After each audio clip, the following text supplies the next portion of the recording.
இந்த குருத்தோலை ஞாயிறு என்றால் என்ன என்பதை பற்றி தான் இந்த வேத பகுதியிலிருந்து சில வசனங்களை தியானித்து ஜெபிக்க போகிறோம். ஹல்லேலூயா. நமக்கு குருத்தோலை ஞாயிறுன்னா நமக்கு தெரியணும். குருத்தோலை ஞாயிறு என்று சொன்னால் ஏதோ ஒரு ஓலையை பிடித்து இலையை பிடித்து அப்படி ஆட்டி கொண்டு அவரை பாடிவிட்டு வீட்டிற்கு செல்வதல்ல. சிலர் என்ன செய்வார்கள், அப்படியே ஓலையை பிடித்து பாடிவிட்டு ஆட்டி பாடிவிட்டு என்ன செய்வார்கள், தங்கள் வீடுகளிலே கொண்டு அதை புனித பொருளாக வீட்டிலே கொண்டு வைப்பார்கள். இதை வீட்டிலே வைத்தால் பேய் வராது, பிசாசு ஒன்றும் வராது என்று கொண்டு வைப்பார்கள். அப்படி எதுவும் நடக்க போவதில்லை. இந்த ஓலை எந்த பேயையும் விரட்ட போவதும் இல்லை, நோயை குணமாக்க போவதும் இல்லை.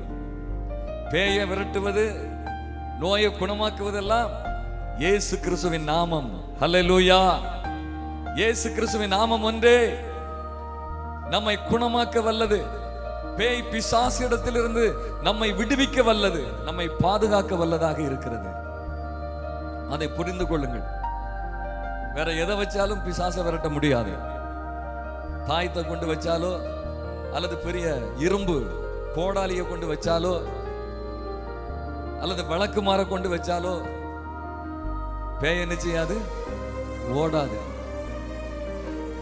பேய் பிசாசு எல்லாம் ஓட வேண்டுமானால் கல்வாரி சிலுவையில் நமக்காக பாடுபட்டு ரத்தம் சிந்தி மரித்து உயிர் தெழுந்த இயேசு கிறிஸ்துவின் நாமத்தினாலே அதை துரத்த வேண்டும், சாத்தானை எதிர்க்க வேண்டும்.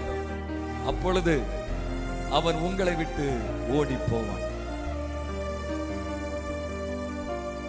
நமக்கு இந்த குருத்தோலை ஞாயிறு என்றால் என்ன என்பதை பற்றி இந்த மத்தேயு 21ஆம் அதிகாரத்திலிருந்து நம்ம பார்க்க போகிறோம். முதலாவதாக என்ன சொல்லுகிறது என்றால், குருத்தோலை ஞாயிறு என்றால் தீர்க்க தரிசனத்தின் நிறைவேறுதல் என்று பார்க்கிறோம். அதை மத்தேயு 21ஆம் அதிகாரம் நீங்கள் 4வது வசனத்தை வாசிக்கும் பொழுது, இதோ உன் ராஜா சாந்த குணமுள்ளவராய் கழுதையின் மேலும் கழுதை குட்டியாகிய மரியின் மேலும் ஏறிக்கொண்டு உன்னிடத்தில் வருகிறார் என்று சீயோன் குமாரத்திக்கு சொல்லுங்கள் என்று தீர்க்க தரிசியினால் உரைக்கப்பட்டது. தீர்க்க தரிசியினால் உரைக்கப்பட்டது நிறைவேறும்படி இதெல்லாம் நடந்தது என்று வேதம் சொல்லுகிறது. பிரியமானவர்களே, இது எப்படி நடந்தது? இயேசு கிறிஸ்து ஏன் அவர் கழுதையின் மேல் பவனி சென்றார்? வேதம் சொல்லுகிறது, இது ஒரு தீர்க்க தரிசனம். இயேசு கிறிஸ்து இந்த உலகத்திலே பிறக்கிறதுக்கு முன்பாகவே, பல ஆயிரக்கணக்கான வருடங்களுக்கு முன்பாகவே தீர்க்க தரிசிகளால் சொல்லப்பட்ட ஒரு தீர்க்க தரிசனம். அந்த தீர்க்க தரிசனம் நிறைவேறும்படியாக தான், அதற்கு அடையாளமாக அவர் கழுதையின் மேல் ஏறி அவர் எருசலேமுக்கு அவர் பவனியாக வந்தார். அப்படி பவனி வரும் பொழுதுதான் பாருங்கள், ஜனங்கள் எல்லாரும் தாவீதின் குமாரனுக்கு ஓசன்னா ஓசன்னா என்று சொல்லி அவரை துதித்தார்கள், அவரை மகிமைப்படுத்தினார்கள். பாருங்க, வானத்தையும் பூமியும் படைத்த சர்வ வல்லமை உள்ள தேவனாகிய கர்த்தர், அவர் ராஜாவாக இயேசு கிறிஸ்து கழுதையின் மேல் அவர் எருசலேமுக்கு பவனி சென்றார். இது சொல்லப்பட்ட ஒரு தீர்க்க தரிசனம். சகரியாவின் தீர்க்க தரிசன புஸ்தகம் 9:9 பாருங்க, இது பழைய ஏற்பாட்டில் சொல்லப்பட்டது. இயேசு கிறிஸ்து பத்தி சொல்லிருக்கு. என்ன சொல்லிருக்கு? சீயோன் குமாரத்தியே மிகவும் களிக்கூறு, எருசலேம் குமாரத்தியே கம்பீரி, இதோ உன் ராஜா உன்னிடத்தில் வருகிறார். அவர் நீதி உள்ளவரும் ரட்சிக்கிறவரும் தாழ்மை உள்ளவரும் கழுதையின் மேலும் கழுதை குட்டியாகிய மரியின் மேலும் ஏறி வருகிறவருமாய் இருக்கிறார் என்று வேதம் சொல்லுகிறது. பிரியமானவர்களே, இயேசு இந்த உலகத்தில் வந்தது, அவர் செய்ததெல்லாம் ஏதோ திடீர்னு சொல்லி அது நடந்த விஷயம் கிடையாது. ஏற்கனவே அவரை பற்றி வேதத்திலே எழுதி வைக்கப்பட்டிருந்த அந்த தீர்க்க தரிசனங்களின்படிதான் ஒவ்வொரு காரியங்களையும் அவர் செய்தார். இயேசு கிறிஸ்துக்கு மட்டும்தான் தீர்க்க தரிசனம் நிறைவேறுமா? இல்லை. அவருடைய பிள்ளைகளாகிய உங்களுக்கும் தீர்க்க தரிசனங்கள் நிறைவேறக்கூடியதாக இருக்கிறது. ஆண்டவர் உங்களை பற்றி என்ன எல்லாம் சொன்னாரோ அது எல்லாம் என்ன செய்யும்? கண்டிப்பா ஒரு நாள் நிறைவேறும். நீங்க நினைக்கலாம், ஆண்டவர் என்னை பற்றி இந்த காரியத்தை சொன்னார், இது இன்னும் நடக்கவில்லையே என்று நீங்கள் யோசித்துக் கொண்டிருக்கலாம்.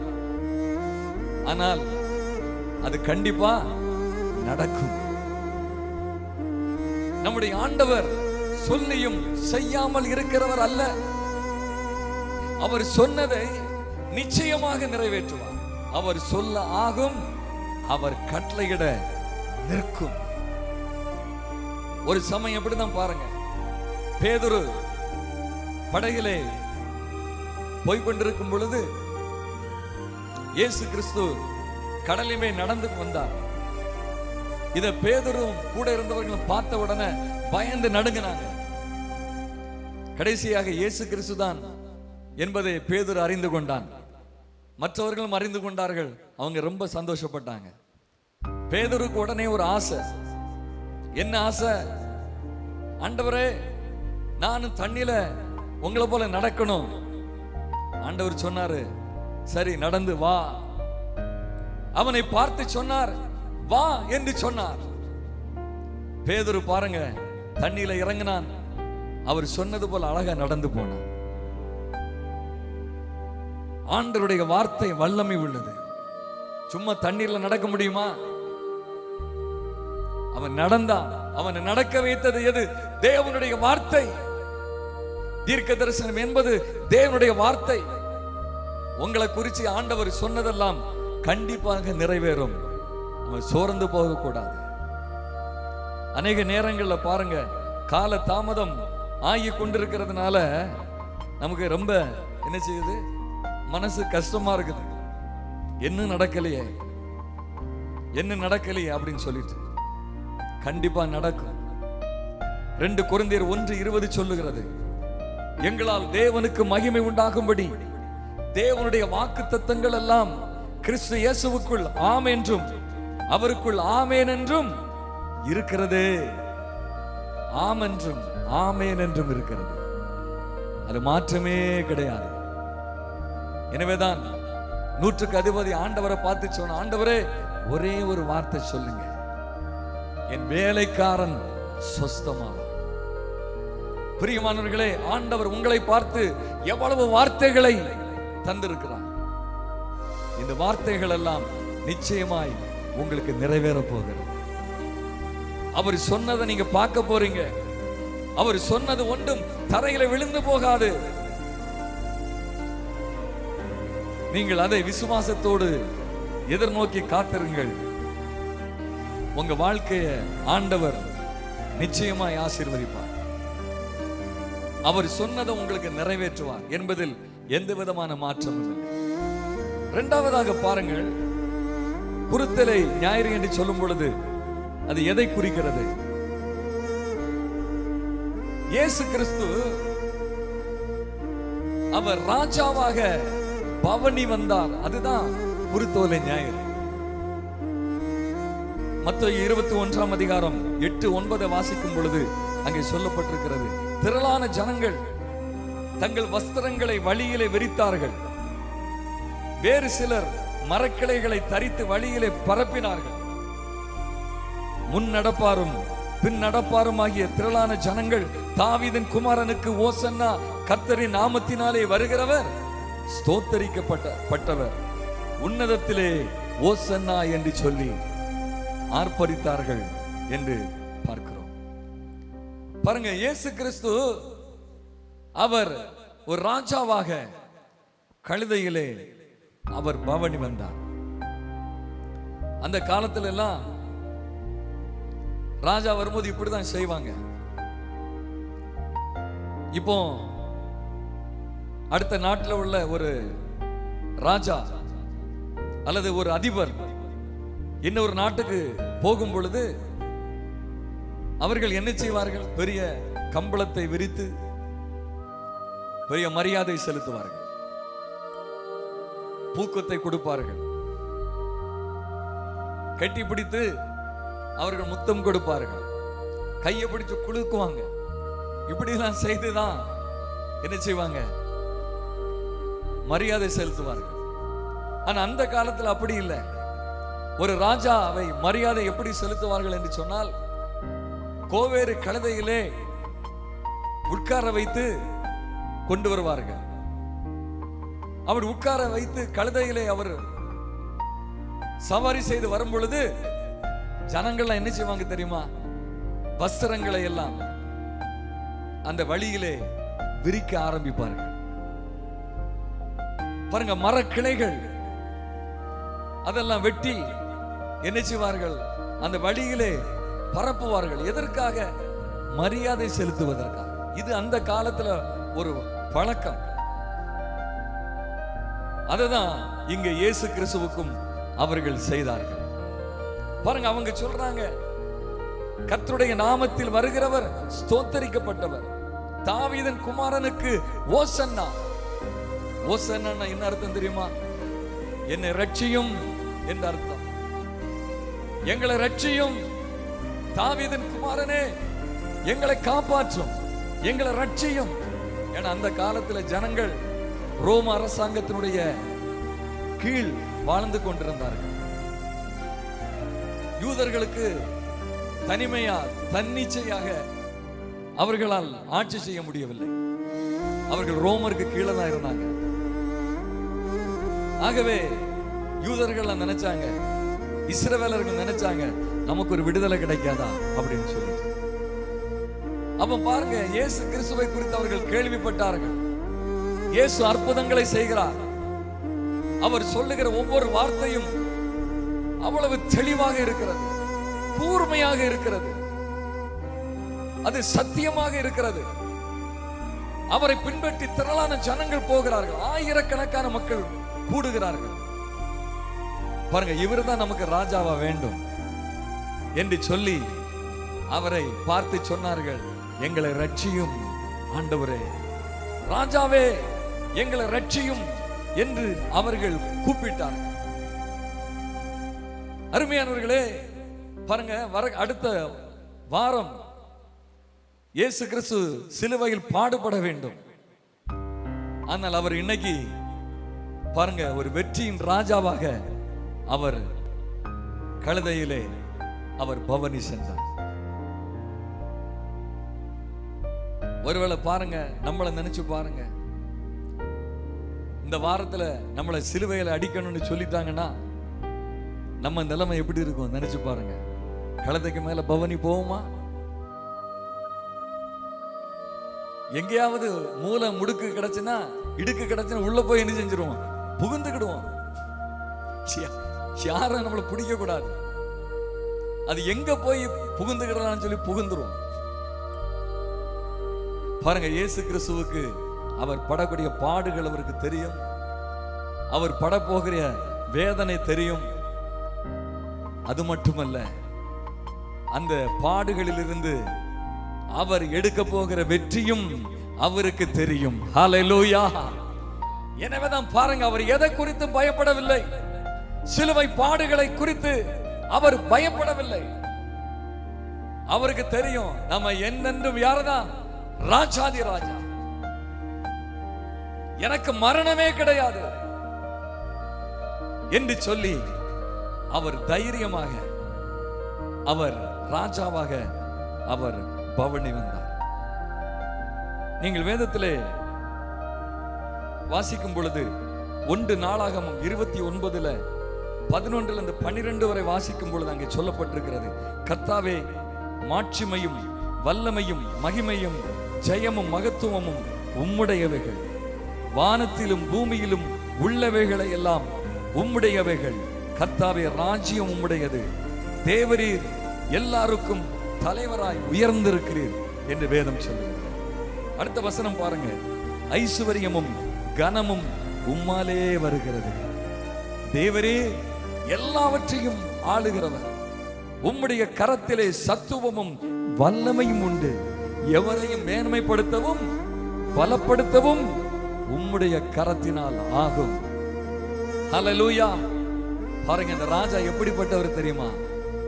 யாரையும் அவர் மேன்மைப்படுத்த முடியும், யாரையும் கனப்படுத்த முடியும். ஐஸ்வர்யமும் கனமும் அவருடைய கரத்திலிருந்தே வருகிறது. இந்த இயேசு கிறிஸ்து அன்றைக்கு கழுதையில மட்டும் அவர் ராஜாவா பிரயாணம் பண்ண விரும்பல.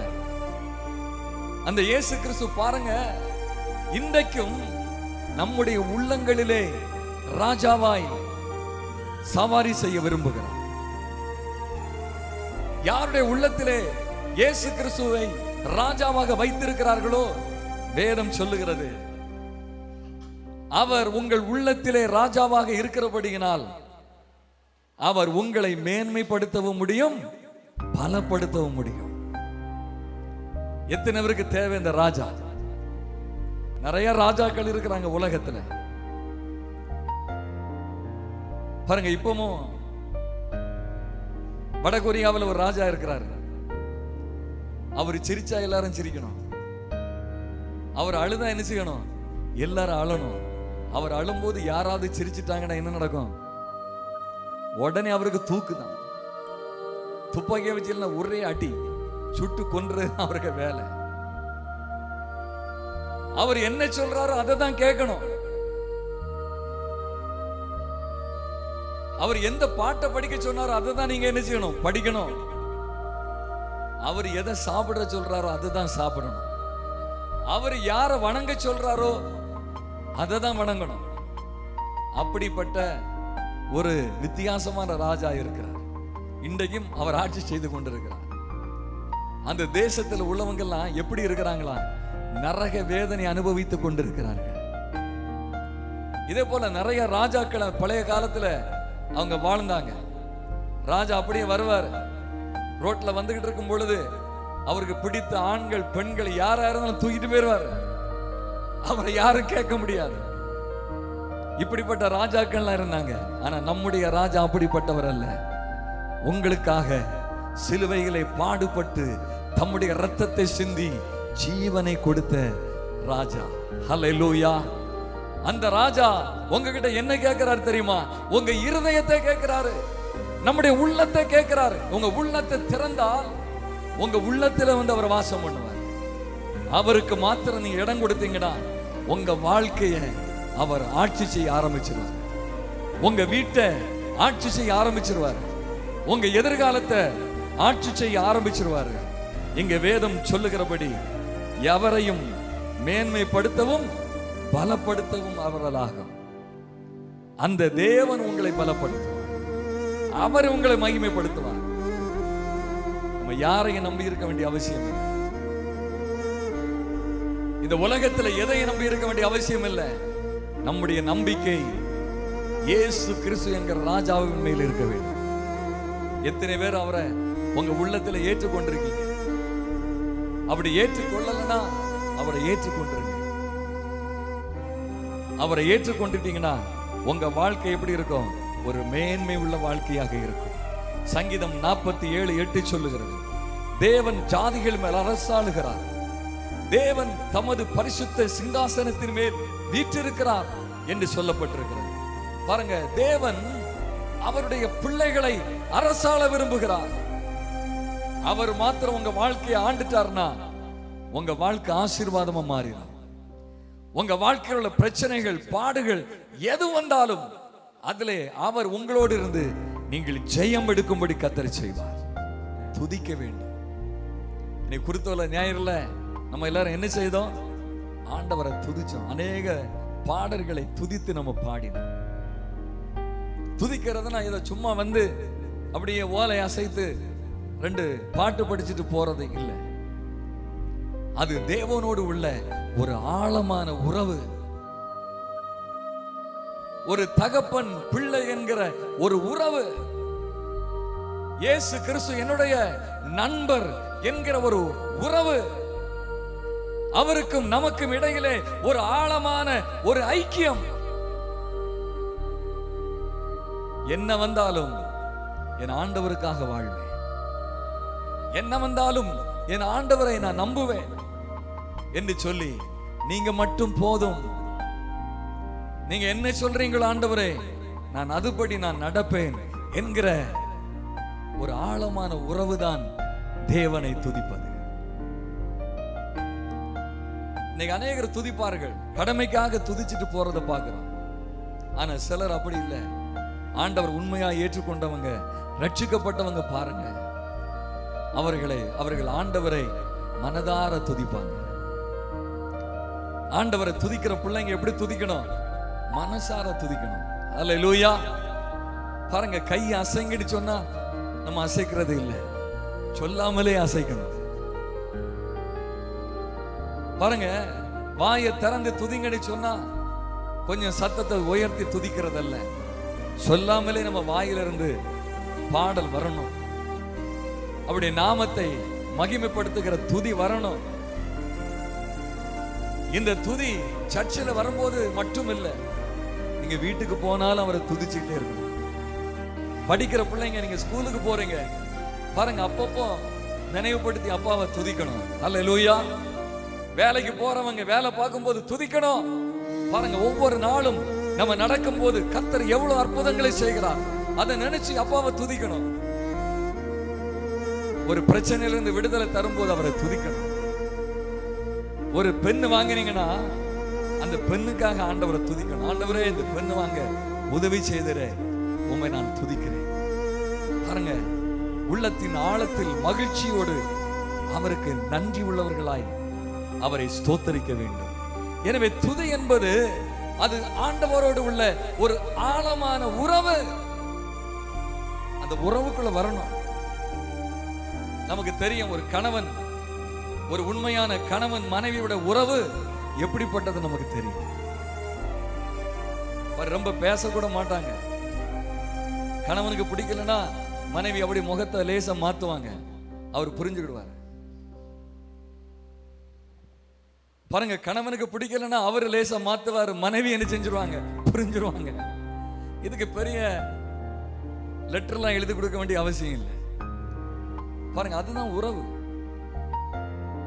ரெண்டு நண்பர்கள் உண்மையாய் அவர்கள் நேசிப்பார்கள் என்று சொன்னால், பாருங்க, ஒருவருடைய செய்கையை அடுத்தவர்கள் புரிந்து கொள்வார்கள். அதுதான் ஃப்ரெண்டு. பாருங்க, இன்னொருத்தன் கேட்பான், எப்படிடா அவனை பத்தி நீ புரிஞ்சு வச்சிருக்க, எப்படி உனக்கு தெரியும், அவனுக்காக நீ கரெக்டா எல்லாவற்றையும் செய்யறியே அப்படின்னு சொல்லும் பொழுது அவன் சொல்லுவான், அவன் என் நண்பன்டா, அவனுக்கு ஒவ்வொரு அசைவும் எப்படி அசையணும் எனக்கு தெரியும். பாருங்க, இதுதான் உறவு. ஒரு தேவ பிள்ளை தேவனோடு அப்படிதான் இருக்கணும். பாருங்க, அவர் எதற்காக நம்மளை பார்க்கிறாரு, அவர் எதற்காக இந்த காரியத்தை சொல்லி இருக்கிறாரு, அவரை புரிந்து கொள்ள வேண்டும். அதுதான் ஆண்டவரை துதிக்கிற துதி. நான்காவதாக நீங்கள் பார்க்கும் பொழுது, குருத்தோலை ஞாயிறு என்றால் என்ன? இயேசுவை மற்றவர்களுக்கு சொல்லுவதுதான் குருத்தோலை ஞாயிறு. மத்தேயு 21ஆம் அதிகாரம் பாருங்க, 10வது வசனத்துல அங்கே சொல்லப்பட்டிருக்கிறது, அதற்கு ஜனங்கள், இவர் கலிலேயாவில் உள்ள நாசரேத்திலிருந்து வந்த தீர்க்கதரிசியாகிய இயேசு என்றார்கள். அதுக்கு முன்னால பாருங்க, ஜனங்கள் துதிக்கிறதை எல்லாரும் பார்க்கிறாங்க. இத பார்த்த உடனே புதுசா வந்தவங்களுக்கு எல்லாம் ஒரு ஆச்சரியம். 10வது வசனம், அவர் எருசலேமுக்குள் பிரவேசிக்கையில் நகரத்தார் யாவரும் ஆச்சரியப்பட்டு இவர் யார் என்று விசாரித்தார்கள். பாருங்க, அநேக ஜனங்கள் கர்த்தரை துதிக்கிறாங்க. தெரியும் இயேசுவை பற்றி அநேகருக்கு. அவர் 5 அப்பம் 2 மீனை 5000 பேர் போஷிக்கும்படி செய்தார். மீதி 12 கூட நிறைய மீதி எடுத்தார். குருடர்களுக்கு பார்வையை கொடுத்தார், செவிடர்களை கேட்க வச்சார், செத்து போனவங்களை உயிரோடு எழுப்பினார். ஆண்டவர் போன இடத்துல எல்லாம் எந்த அடக்க ஆராதனைக்கு போனாரோ அதெல்லாம் உயிரோடு எழுப்புகிற ஆராதனையா மாறிட்டு. ஹல்லேலூயா. இது ஜனங்களுக்கு எல்லாருக்கும் தெரியும். எனவே எல்லாரும் ஆண்டவரை துதிக்கிறாங்க. நீங்கள் ஆண்டவரை துதிக்கணும், அவரை பத்தி உங்களுக்கு தெரியணும். தெரியலன்னு அவரை துதிக்க முடியாது. இங்க ஜனங்கள் ஆண்டவரை துதிக்கிறார்கள். இதை அறியாத ஜனங்கள் கேட்கிறாங்க, இவர் யாரு, அவங்க சொன்னாங்க, என்ன சொன்னாங்க பாருங்க, அதற்கு ஜனங்கள், இவர் கலிலேயாவில் உள்ள நாசரேத்திலிருந்து வந்த தீர்க்கதரிசியாகிய இயேசு என்றார். பாருங்க, இயேசுவை பத்தி சொல்லிக் கொடுக்கிறாங்க. அவர் இங்கிருந்து வந்தார், இதை பண்ணினாரு, அப்படி இப்படி என்று அழகா சொல்றாங்க. இன்னும் பாருங்க, என்ன ஒரு கூட்டத்தை பாருங்க, இங்க ஒரு கூட்டம் கேட்கிறாங்க இயேசு யார் என்று. அடுத்தது 15வது வசனத்துல பாருங்க, அங்கே சொல்லப்பட்டிருக்கிறது, பிரதான ஆசாரியரும் வேத பாரகரும் கோபம் அடைந்து. ஏன் கோபம் அடைஞ்சாங்க பாருங்க, எல்லாரும் வாலிபர்கள், பிள்ளைகள், பெரியவர்கள் எல்லோரும் அவரை ஓசன்னா ஓசன்னா என்று துதித்ததை பார்த்த உடனே கோபம், எரிச்சல் வந்தது. இன்னைக்கும் பாருங்க, 2 கூட்ட ஜனங்கள் இருக்கிறார்கள். அநேகருக்கு இயேசு யாருன்னே தெரியாது. அநேகருக்கு இயேசுவிடத்தில் வர வேண்டும், ஆனா எப்படி வர வேண்டும் என்று தெரியவில்லை. ஆனா இன்னொரு கூட்டம் இருக்கிறாங்க, எரிச்சல். ஒருத்தன் சர்ச்சுக்கு போனா அதை பார்த்து எரிச்சல், தேவ பிள்ளைகள் நல்லா இருக்கிறத பார்த்தா எரிச்சல். ஒரு சமயம் ஒரு கிராமத்துக்கு நான் போயிருந்த போது, என்னுடைய சொந்தக்கார பையன் அவன் என்னபடியே பார்த்துக்கிட்டு இருந்தான். பச்சை கண்ணு தட்டாம பார்க்கறான். நான் அவனை பார்த்து கேட்டேன், எதுக்கு இப்படி என்ன பார்க்கறாடே அப்படின்னு சொல்லி கேட்ட போது அவன் சொன்னான், அண்ணே உங்களை பார்த்தாலே எங்களுக்கு பொறாமையா இருக்கு அப்படின்னு சொன்னான். பாருங்க, எனக்கு தம்பி தான் அவன் சொந்தத்துல. பாருங்க, உள்ளதை சொல்லிட்டான். இன்னைக்கு பாருங்க, ஜனங்களுக்கு தேவ பிள்ளைகளை கண்டால் பொறாமை, எரிச்சல். இது பொல்லாத அசுத்த ஆவியினுடைய கிரியைகள். அப்படிலாம் ஜனங்கள் இருக்கிறாங்க. இவங்க மத்தியில நம்ம வாழ்ந்துகிட்டு இருக்கோம். நம்ம எப்படி வாழணும்? இயேசு பற்றி மற்றவர்களுக்கு சொல்ல வேண்டும். ஹல்லேலூயா. பாருங்க, மற்றவர்களுக்கு சொல்லணும். மற்றவர்களுக்கு சொல்றதுக்கு முன்னால நல்லா ஜெபம் பண்ணிக்கிட்டு சொல்லுங்க. அது ஒரு விட்டுறக்கூடாதுங்க. சொன்னா மட்டும் போதாது, நம்ம செயலில் காணிக்கணும். நம்ம ஒரு சாட்சி உள்ள ஒரு வாழ்க்கை நம்ம வாழணும். நம்ம பிரசங்கம் பண்ணி ஆண்டவருக்குள்ள ஜனங்கள் வருவதை காட்டிலும் நம்ம வாழ்க்கையை பார்த்து ஜனங்கள் வருவது அது ரொம்ப லகுவான ஒரு காரியம். எனவே தான் ஆண்டவர் நமக்கு பரிசுத்த ஆவியின் அபிஷேகத்தை கொடுத்திருக்கிறார், நீங்க சாட்சியா வாழ்றது. எனவே நம்ம இயேசுவை பற்றி சொல்லணும். நம்ம அதுக்காக தான் பாருங்க முயற்சி பண்றோம். சர்ச்சுக்கு வரக்கூடியவங்க வந்தது போல இருக்கக்கூடாது. ஹல்லேலூயா. பாருங்க, புது ஆத்துமாக்களை கூட்டிட்டு வரணும். என காலம் பொல்லாத காலம். ஒரு சாட்சியை நான் கேட்டேன். ஒரு சர்ச்சில் சொன்னாங்களா, வரக்கூடிய ஈஸ்டருக்கு நீங்க வரும்போது ஆளுக்கு ஒவ்வொருத்தரையாவது கூட்டிட்டு வரணும் அப்படின்னு சொல்லிட்டு சர்ச்சில் கட்டளை கொடுத்துட்டாங்க. விசுவாசிகளுக்கு தட்ட முடியல, ஓடுறாங்க, யாரை பிடிச்சிட்டு சர்ச்சுக்கு கொண்டு போகலாம் அப்படின்னு சொல்லிட்டு. வேற வழி இல்லாம ஒருத்தர் பக்கத்து வீட்டுல உள்ள ஒருத்தரை பிடிச்சி அவரை எப்படி எல்லாமோ இது பண்ணி அவரை பண்ணி எதெல்லாமோ செய்து சர்ச்சு கூட்டு வந்துட்டார். அவர் வேண்டாம் வெறுப்போடு சர்ச்சில் இருக்கிறார். என்னடா கொண்டு வந்து இப்படி உட்கார வச்சுட்டாங்களே அப்படின்னு சொல்லிட்டு. பாருங்க, ஆண்டவர் அவருக்கு வாழ்க்கையை மாத்திட்டார். பிறகு அவர் சாட்சி சொன்னாராம், ஏன்னா அந்த பிரதர் சர்ச்சுக்கு வாங்கன்னு கூட்டிட்டு வந்தாரு, எனக்கு வர இஷ்டமே இல்லை. என் டைரியில நான் எழுதி வச்சிருந்தேன், என் வாழ்க்கையை முடிஞ்சு போச்சுது, நான் சாக வேண்டும், நான் தற்கொலை செய்தால் அதற்கு யாரும் பாத்திரன் கிடையாது, அது எல்லாமே என்னால மட்டும்தான், என்னுடைய இஷ்டம் தான், என்னுடைய இஷ்டப்படிதான் நான் சாகிறேன் அப்படின்னு சொல்லி டைரியில அவள் எழுதி வச்சுட்டான். எழுதி வைத்து தற்கொலை செய்ய வேண்டும் என்று சமயம் பார்த்து கொண்டிருந்தவர். ஆனா அன்னைக்கு பாருங்க, ஒரு பிரதர் அவரை பிடிச்சு கொண்டு வந்ததுனால அவருக்கு வாழ்க்கை என்ன செஞ்சுட்டு மாறிட்டு. ஹல்லேலூயா. அவர் சொன்னாரா, இப்ப தற்கொலை என்னை விட்டு போயிட்டு வாழ்க்கை நான் என்னன்னு புரிஞ்சுட்டேன், என்ன வாழ வைக்க ஒருத்தர் இருக்கிறாரு, இயேசு இருக்கிறாரு, நான் அவருக்காக வாழ போகிறேன் என்று சொன்னாரா. அவர் சொன்னாரா, அந்த சகோதரன் மாத்திரம் என்னை தேடி வரலன்னா, என்னை கூப்பிடலன்னா நான் செத்து போயிருப்பேன். அருமையான தேவனுடைய பிள்ளைகளை, ஆண்டவர் உங்கள் கரத்திலேயும் சில ஆத்துமாக்களை கொடுத்திருக்கிறார். நீங்க அவர்களை வழி நடத்தலன்னா ஒருவேளை இந்த உலகத்துல அவங்க சாகலாம், இல்லைன்னா நித்தியமா அவங்க செத்து போகலாம். நம்ம என்ன செஞ்சிட்டு இருக்கோம்? குருத்தோலை ஞாயிறு நாளாய் நம் ஆத்துமாக்களை ஆதாயப்படுத்த வேண்டும். இயேசுவை போயிட்டு சாட்சி சொல்ல வேண்டும். இயேசுவின் அன்பை மற்றவர்களுக்கு சொல்ல வேண்டும். கடைசியாக குருத்தோலை ஞாயிறு என்று சொல்லும் பொழுது அது என்ன தெரியுமா? சுத்திகரிப்பு. நீங்க மத்தேயு 21 அதே பகுதி தான் பாருங்க. 12வது வசனம் அங்கே சொல்லுகிறது, இயேசு தேவாலயத்தில் பிரவேசித்து ஆலயத்திலே விற்கிறவர்களும் கொள்ளுகிறவர்களும் ஆகிய யாவரையும் வெளியே துரத்தி காசுக்காரருடைய பலகைகளையும் புறா விற்கிறவர்களின் ஆசனங்களையும் கவிழ்த்து, என்னுடைய வீடு ஜெப வீடு எனப்படும் என்று எழுதியிருக்கிறது, நீங்களோ அதை கள்ளர் குகையாக்கினீர்கள் என்றார் என்று சொல்லிப்பார். எல்லாரும் அடிச்சு அவர் வெளியே துரத்துறார். ஆலயத்துக்குள்ள தேவையில்லாத வியாபாரத்தை பண்ணி கொண்டிருந்தவர்களை அவர் வெளியேற்றினார். ஆலயத்தை சுத்திகரிச்சார். பிரியமான தேவனுடைய பிள்ளை, இன்றைக்கு ஆலயம்னா யார் தெரியுமா? நானும் நீங்களும் தான். இயேசு நமக்குள்ளே வந்தா என்ன நடக்கும் தெரியுமா? உள்ள சுத்திகரிப்பு நடக்கும். நம்ம இஷ்டம் போல வாழ முடியாது, நம்ம இஷ்டம் போல பேச முடியாது. அவர் உள்ள இருந்து நம்மளை என்ன செய்வார்? மாற்றிக்கிட்டே இருப்பார். இன்னைக்கு பாருங்க, ஆண்டவர்கள் வந்த பிள்ளைகள்லாம் எப்படி மாறி இருக்காங்க. இயேசு இன்னைக்கு மாத்தி இருக்கிறார். நீங்க சர்ச்சுக்கு இத்தனை வருஷம் வந்து உங்களுக்குள்ள மாற்றம் இல்லைன்னா எங்கேயோ பிரச்சனை. ஒழுங்க ஆண்டவருக்கு உங்க இருதயத்தை திறந்து விட்டுருங்க. பாருங்க, அவர் சுத்திகரிக்கிறார்.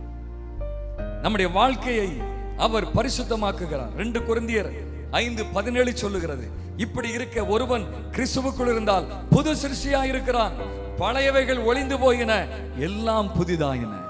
ஒரு தேவ பிள்ளை எப்படி இருப்பாங்க? புதுசா மாறுவாங்க. ஒவ்வொரு நாளும் புதிது. ஒரு சகோதரிகிட்ட ஞானஸ்நானத்தை பற்றி பேசின போது அவங்க சொன்னாங்க, நான் ஞானஸ்நானம் எடுக்க முடியாது பிரதர். ஏன்னு கேட்ட போது, நான் அடிக்கடி பொய் சொல்லுவேன், அதனால நான் ஞானஸ்நானம் எடுக்கல. சிலர் அப்படிதான், ஞானஸ்நானம் எடுக்கலையா? அது பிரதர், வருஷத்துல 3 நேரம் நான் சிக்கடிப்பேன், சாராயம் குடிப்பேன், அதனால ஞானஸ்நானம் எடுக்க முடியாது பிரதர். நீங்க ஞானஸ்நானம் எடுக்கலையா? இல்ல பிரதர், அடிக்கடி நான் செல்போன் பார்த்துட்டே இருப்பேன், அதுல சில நேரங்களில் தேவையில்லாத வீடியோஸ் எல்லாம் பார்ப்பேன், நான் எடுக்கல பிரதர். இன்னைக்கு அநேகரை பார்த்தீங்கன்னா ஏதோ ஒரு காரியத்தினால இன்னைக்கு கட்டப்பட்டவர்களாய் இருந்து கொண்டிருக்கிறார். ஆனால் ஆண்டவர் பாருங்க, இன்னைக்கு நம்மளை நேசிக்கிறதுனால நம்மளை சுத்திகரிச்சு அவருக்கு சமூகத்தில் கொண்டு வந்திருக்கிறார். இன்றைக்கும் எப்படிப்பட்ட மனுஷனா இருந்தாலும் அவன் இயேசுவுக்கு மட்டும் அவன் உள்ளத்தை திறந்து கொடுத்தானா அவனுக்கு வாழ்க்கையை தேவன் மாத்திருவார். அவனை புது சிருஷ்டியாய் மாத்திருவார். அவர்தான் நம்முடைய தேவன். ஒரு இடத்துல ஆண்டோடைய வார்த்தை சொல்லுகிறது, உங்களுக்குள்ளே வல்லமையாய் கிரியை செய்கிற வல்லமையின் படி உங்களுக்கு நீங்கள் வேண்டுவதற்கும் நினைப்பதற்கும் அதிகமா செய்வார்னு சொல்லுவாங்க. பாருங்க, நமக்குள்ள இயேசு கிறிஸ்து பரிசுத்த ஆவியானவர் அவர் ஏதோ ஒரு காரியத்தை செய்து கொண்டிருக்கிறார். உங்களை மாற்றிக்கொண்டே இருக்கிறார். நீங்க உங்களை அவருக்கு ஒப்பு கொடுக்கணும். அவருடைய சமூகத்துல நேரம் கிடைக்கும் போது நீங்கள் அமர்ந்து இருக்கணும். உங்க வாழ்க்கையை கர்த்தர் அற்புதமா மாத்திடுவார். ஹல்லேலூயா. குருத்தோலை ஞாயிறு என்று சொன்னால் அது சுத்திகரிப்பு. இயேசு தேவாலயத்தை சுத்திகரித்தார். அவர் நம்மையும் சுத்திகரிக்கிறார். அவர் நம்ம மத்தியிலே வந்திருக்கிறார். அவர் வரும்போது நம் வாழ்க்கையில ரட்சிப்பு உண்டு, ஆசீர்வாதம் உண்டு. கிறிஸ்து அவர் எருசலேமுக்கு பவனி சென்ற போது நடந்த காரியங்களை எல்லாம் நம்ம பார்த்தோம். குருத்தோலை ஞாயிறுனா என்னது என்று சொன்னார். பிரியமானவர்களே, உங்க வாழ்க்கைய தேவன் ஆசீர்வதிக்க விரும்புகிறார். அவர் உங்களுக்குள்ள ராஜாவா இருக்க விரும்புகிறார். அவர் எங்க ஆளுகை செய்கிறார்களோ அங்கே சமாதானம். அங்கே வெற்றி. உன் உள்ளத்தில் அவர் ஆளுகை செய்தார்.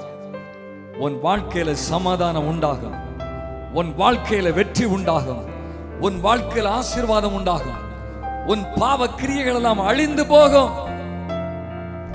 அவருக்கு இடம் கொடு. எத்தனை பேருக்கு அவர் இடம் கொடுக்க முடியும்? எத்தனை பேரை கர்த்தர் மாற்றி இருக்கிறார்? அப்பாவுக்கு நன்றி சொல்லுங்க. என்னை மாற்றினீரே, என்னை தேடி வந்தீரே, உமக்கு நன்றின்னு சொல்லுவோமா? நன்றி. எனக்குள்ள ராஜாவா இருப்பதற்காக நன்றின்னு சொல்லுங்க.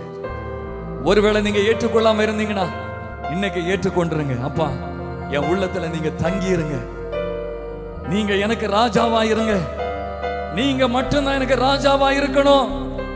என் வாழ்க்கைக்கு நான் ராஜா இல்ல, நீங்க ராஜாவா இருங்க. ஆண்டவரே, கூப்பிட்டு பாருங்க, அவர் அழைச்சு பாருங்க. உங்க வாழ்க்கையை கர்த்தர் மாற்றுகிறார். உங்க வாழ்க்கையின் இருள்கள் மாறுகிறது, பாவங்கள் மாறுகிறது, சத்துருவின் வல்லமை விலகுகிறது. புது வழிகளை தேவன் திறக்கும்படி கடந்து வருகிறார். உன் வாழ்க்கையில புது வழிகள் திறக்க போகிறது. நம்ம எல்லாரும் அவரை துதிப்போமா? அவர் உங்களை நடத்துவார்.